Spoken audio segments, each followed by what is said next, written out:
Hi, అందరికీ నమస్కారం. ఎలా ఉన్నారు? టైం అయితే ఇప్పుడు 11:44 అర్ధరాత్రి. ఇప్పుడు రోడ్డుపైకి బయలుదేరుతున్నాను. పరిస్థితి ఏంటి అంటే, నేను చాలాసార్లు చెప్పాను, నాకు తల దగ్గర ఇక్కడ నొప్పి వస్తుంది అని చెప్పి. అది స్కానింగ్లు, ఎక్స్రేలు లాంటివంతా తీసి దాని పరిస్థితి ఏమో తెలుసుకోవాలి. దానికి సంబంధించి డబ్బులు అయితే ఏమీ అడ్జస్ట్ కావడం లేదు. సుమారు ఇప్పుడు 1 సంవత్సరం రోజులుగా మీరు వీడియోస్లో అయితే చూస్తున్నారు. 1 సంవత్సరం రోజులుగా ఇబ్బంది పడతాను కానీ హాస్పిటల్కి వెళ్ళడం లేదు దానికోసం. ఎందుకంటే డబ్బులు లేకపోవడం, అదే పరిస్థితి. 2 రోజుల నుంచి చాలా ఇబ్బంది పెడుతుంది. ఈ రోజు అయితే కంట్రోల్ చేసుకోవాలంత ఇబ్బంది పెట్టింది. దానివల్ల పడుకునే ఉంటే బండి బాడుగా 1100 బ్యాలెన్స్ ఉంది కదా, అది కట్టాలి కదా. దానికోసం ఇప్పుడు బయలుదేరిన. చూద్దాం ఈరోజు రాత్రి ఏం జరుగుతుందో అన్నది. ఇంకేంటి, బయలుదేరదామా? ఇప్పుడు టైం అయితే 1:31. మీకు తెల్లగా ఏదైతే కనిపిస్తుందో అది మొత్తం పొగమంచు. ఏం చేయలేం. ఈరోజు మాత్రం మంచు ఎఫెక్ట్ కొంచెం కొట్టింది. చాలాసేపు ఇబ్బంది పడ్డా. 2 ట్యాబ్లెట్లు వేసుకున్నా, పెద్దగా ఉపయోగం లేదు. దాని తర్వాత వేరే చిన్న ట్రిక్ ట్రై చేశా, అయినా ఉపయోగం లేదు. ఇంకా అన్నీ అయిపోయి విసుగు వచ్చేసి 3 బీడీలు తాగితే అప్పటికి కొంచెం బెటర్ అయింది. అప్పటికి 12 అయింది. అట్లా రోడ్డు పైకి అయితే వచ్చానన్న ఆట. ప్రస్తుతానికి వస్తానే ఒక బాడుగా 150 రూపాయలు. ఫాస్ట్గా ఏం ఎత్తేసాను, కానీ క్యాన్సిల్ చేస్తే ఒక చిన్న ఇష్యూ ఉంది. పికప్ డిస్టెన్స్ వచ్చిందని 3 కిలోమీటర్లు. బాడుగ వచ్చింది ఊబర్లో కానీ బాడుగ లిఫ్ట్ చేసి క్యాన్సిల్ చేస్తే ఆ తర్వాత నెక్స్ట్ బాడుగ బిన్నే యాక్సెప్ట్ అవ్వదు. లేకుండా నెక్స్ట్ వచ్చే బాడుగ వాళ్ళు ఇవ్వరు. అందువల్ల 3 కిలోమీటర్లు వెళ్ళాను పికప్కి. ఇప్పుడు అర్ధరాత్రిలో.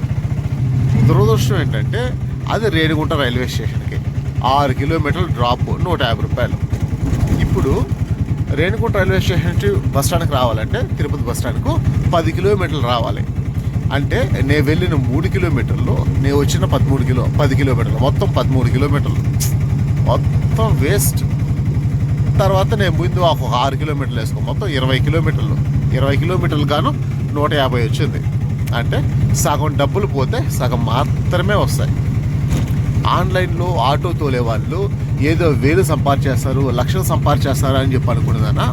ఆటో ఎక్కే కస్టమర్లు కొంచెం చులకనగా చూడడం, మరీ తీసి వేసేట్టు చూడడం అనేది మాత్రం నాకు కొంచెం బాధ అనిపించింది. మేము కూడా మనుషులే, మాకు కూడా కొంచెం గౌరవం ఇవ్వండి అని చెప్పి గట్టిగా అరవాలి అనేంత బాధ అనిపించింది. ఏమీ రావడం లేదు అక్కడ. ఇదే టైంలో అంటే రాత్రి 12 గంటల కాడ ప్రైవేట్ బాడుగ అయితే వాడు ఎంత ఈజీగా అనుకున్న 400 పెట్టాడు, లేకుంటే 500 పెట్టాడు. కానీ 400కు 500కు పోయే బాడుగ నేను పోయింది 150కే. మళ్ళీ రిటర్న్ ఏం లేదు. ఏం చేద్దాం, ఆటో డ్రైవర్ల కష్టాలు అలా ఉన్నాయి. సరే చూద్దాం ఈరోజు రాత్రికి ఎలా జరుగుతుందో. ఇప్పుడైతే టైము 4:11 అవుతుంది. ఏంటి బ్రదర్ సంగతులు అంటే, ఒకటి పిల్లాన్ని లేపుకొద్దామని వెళ్ళాను. కానీ వాడికి ఆ విషయం తెలిసిపోయింది.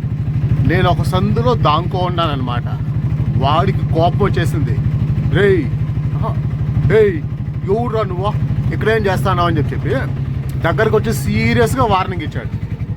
అప్పుడు నాకు అర్థం కాలేదు. అంటే నేను మనసులో దాచిపెట్టుకోను కదా ఈ విషయాన్ని.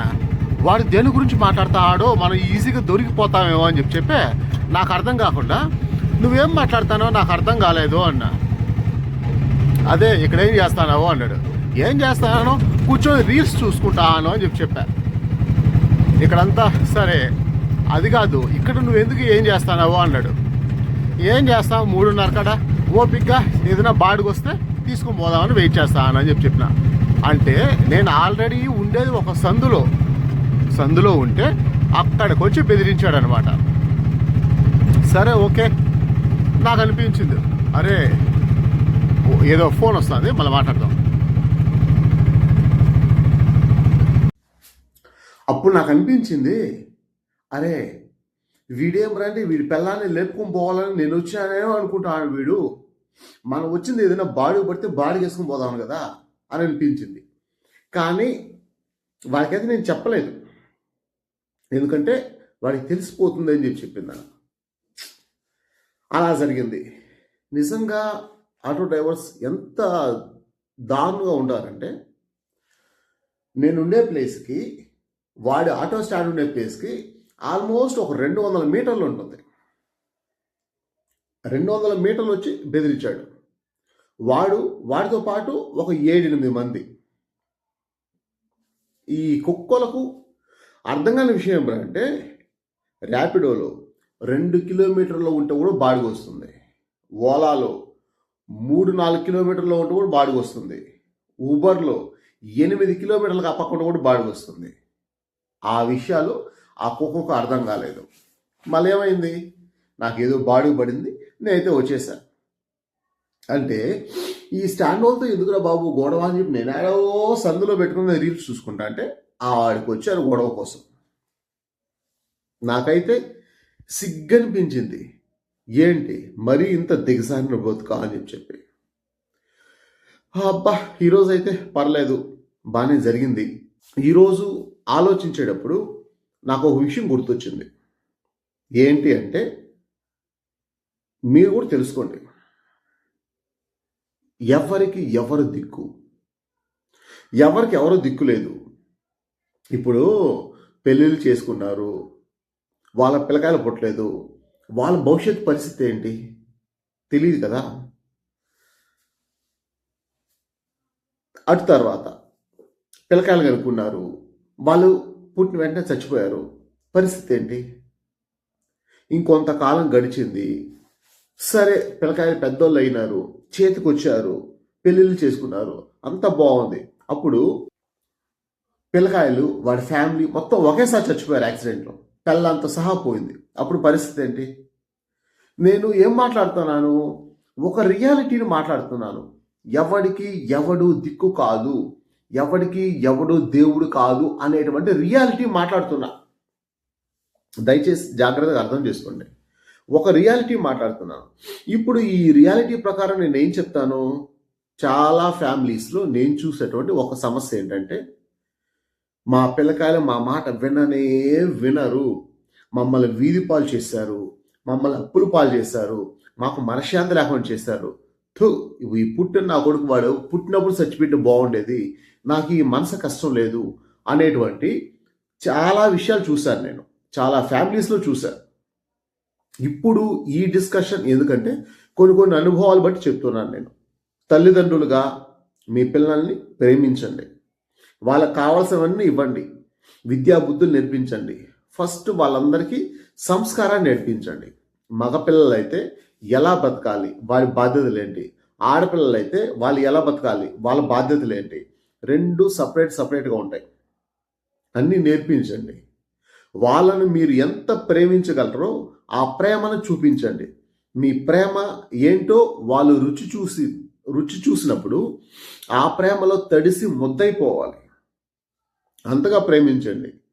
వాళ్ళు పుట్టినప్పటి నుంచి మేము ఇలాగే ప్రేమిస్తున్నాము అంటే కొద్ది కొద్దిగా వాళ్ళు ఎదిగేటువంటి టైంలో ఒకానొక దశకు వచ్చినప్పుడు ఆ వయసులో మీరు చెప్పండి మీ పిల్లలకు, బాబు ఇలా చెయ్యాలి అని.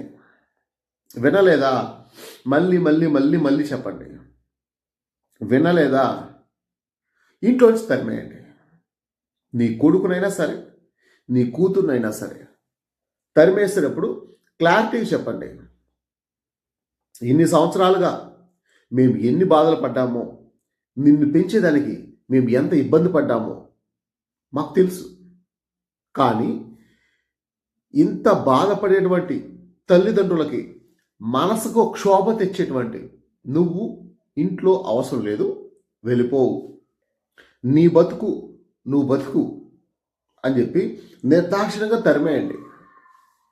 నేను మీ పిల్లల్ని ఇంట్లోంచి తరిమేయండి అని నేను చెప్పడం లేదు. ప్రతి చెట్టుకు వచ్చేటువంటి కొమ్మ ఏదో ఒక రోజు ఆ చెట్టుకు భారం అయితే ఆ చెట్టు ఊరికిపోతుంది. రేపు మనశ్శాంతి లేకుండా మీరు చావడం కంట వాళ్ళని తరిమేస్తారనుకో, వాళ్ళు బయటపోతారు. అక్కడ చెప్పు దెబ్బలు, ఇక్కడ మెట్టు దెబ్బలు తిని తిని తిని బాగా అలవాటైన తర్వాత మొదట్లో మీరు ప్రేమించారు కదా, ఆ ప్రేమను బట్టి మన అమ్మ నాన్న దగ్గరికి వెళ్ళిపోతే మన బతుకు బాగుంటుంది, వాళ్ళు సపోర్ట్గా ఉంటారు, వాళ్ళ మాట వినకుండా నేను నా జీవితాన్ని నాశనం చేసుకున్నాను అనేటువంటి బుద్ధి ఏదో ఒక రోజు వస్తుంది. అప్పుడు వాళ్ళే తిరుక్కు వస్తారు. అలా బుద్ధి వచ్చినాడు జీవితాంతం మీతో పాటే ఉంటాడు.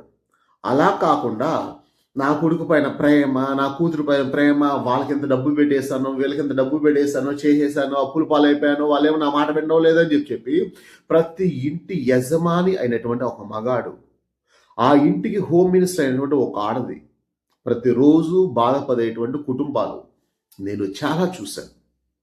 కాబట్టే చెప్తున్నా, మీ పిల్లలు మీ మాట వినకపోతే నిర్దాక్షిణ్యంగా ఇంట్లో తరిమై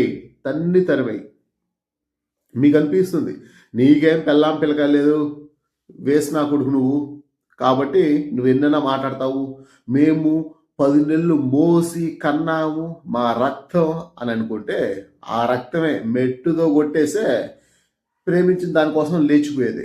మెట్టుతో కొట్టేసే ప్రేమించోడే నాకు కావాలని వాళ్ళ కోసం లేచిపోయేది. ఏదో ఒక సామెత ఉంది, అంత్య నిష్ఠూరం కంటే ఆది నిష్ఠూరం మేలు అని. అలాంటప్పుడు మీ పిల్లకాయలు మీ మాట వినలేదు, వాళ్ళు వినే స్థాయి దాటిపోయారు, ఇంకా వాళ్ళకి ఎంత చెప్పినా వేస్ట్ అనుకున్నప్పుడు వాళ్ళని తరిమే ఇంట్లోంచి అవసరం లేదు వెళ్ళిపో అని చెప్పిందన్న. పర్టికులర్గా మన భారతదేశం అన్నది కుటుంబాలపైన ఆధారపడేటువంటి సమాజం. మన భారతదేశానికి బలమైన పునాది ఎక్కడ పడుతుందంటే కుటుంబాల్లో. కాబట్టి మీరు ఎంత కాలం యాగతారు, ఎవడిని ఉపేక్షించాల్సిన అవసరం లేదు. వాడి అనుభవాలు బట్టి వాడు మెట్టు దెబ్బలు చెప్పు దెబ్బలు తింటే ఆటోమేటిక్గా వాళ్ళు మారతారు. ఏంటి బ్రదర్ ఈ విషయాలు మాకు ఎలా తెలుస్తాయి, ఏ స్థాయిలో వాడిని ఇంట్లోంచి తరిమేయాలనే విషయం ఎలా తెలుస్తుంది అనేటువంటి డౌట్ మీకు వస్తే, సరే నా గురించి చెప్తా, సింపుల్ షార్ట్గా స్ట్రైట్గా చెప్తా. ఆఖరి ఆప్షన్ ఏంటి అని అనుకున్నప్పుడు, సార్ మీరు నా గురించి వింటాడారు, మీరు నన్ను చూస్తున్నారు, నేను రోడ్డుపైకి వెళ్ళేది మీకు తెలుసు, నేను సంపాదించేది మీకు తెలుసు, నేను ఆన్లైన్ గేమ్స్లో పోగొట్టేది మీకు తెలుసు, అన్నీ తెలుసు. అటు తర్వాత మా అమ్మ డబ్బులు ఒక 17,000 డబ్బులు పోగొట్టేశాను. వేళలో గెలిచాయనుకో 17,000 పెద్ద విషయం కాదు, నేను ఎన్ని చేసేసాను, నా పరిస్థితి దిగజారిపోయింది. ఇప్పుడు నాకు సంపాదన గేమ్ తప్ప వేరే ఉద్దేశం లేదు. ఇలాంటి పరిస్థితుల్లో సంపాదించి గేమ్లో వేసి పోగొట్టేసి నా దగ్గర ఆటో పోయింది, ఇంటి బాడు కట్టలేదు, ఇంట్లో తరిమేశారు, అన్ని పరిస్థితులు అయిపోయినాయి. నేను బాగా దిగజారిపోయాను. ఇప్పుడు నా ముందర ఏముంది, ఇంత దిగజారిపోయిన పరిస్థితులు ఒకవేళ మా నాన్నే నన్ను చూస్తే, ఒకవేళ మా అమ్మే నన్ను చూస్తే, అప్పుడు వాళ్ళు నాకు ఇచ్చేటువంటి ఆఖరి ఆప్షన్, ఇంకా దీనికి మించి ఇంకా ఆప్షన్స్ లేవు. ఆఖరి ఆప్షన్, బాబు సంపాదించి జీవితాన్ని పోగొట్టుకుంటున్నావు కాబట్టి దయచేసి ఈ రోజు నుంచి నీకు ఎంత డబ్బులు వస్తుందో ప్రతి రూపాయి నాకు పంపించే. నీకు హాన్స్ కావాలా, పాన్పరా కావాలా, మందు కావాలా, సిగ్గుపడకుండా నాకు 100 రూపాయలు ఇస్తే నేను తాగుతాను అని సిగ్గు లేకుండా అడుగు. నాకు ఒక 50 రూపాయలు పంపిస్తే నేను టిఫిన్ చేస్తాను అని సిగ్గు లేకుండా అడుగు. నాకు 20 రూపాయలు పంపిస్తే నేను ఒక హాన్స్ ప్యాకెట్ కొనుక్కుంటాను సిగ్గు లేకుండా అడుగు. నాయనా, నీ జీవితాన్ని నువ్వు నాశనం చేసుకునే కాకుండా కుటుంబాన్ని కూడా వీధిపాలు చేస్తున్నావు, వద్దురా అని చెప్పిందనా. ఆఖరి ఆప్షన్ ఇవ్వండి, ఇదే లాస్ట్ మాట. వింటే విను, వినకపోతే నీ ఇష్టం అని చెప్పి. ఒకవేళ మా నాన్న నాకు అట్లాంటి ఆఖరి ఆప్షన్ ఇచ్చాడు, నేను వినలేదు, నా తిరుగులు లేదు, నా తాగుబోతుతనమేందు, నాకు ఇష్టం వచ్చాడు బతికేటప్పుడు, నా నీచమైన బతికేందు అని ఒకవేళ నేను బతికేటప్పుడు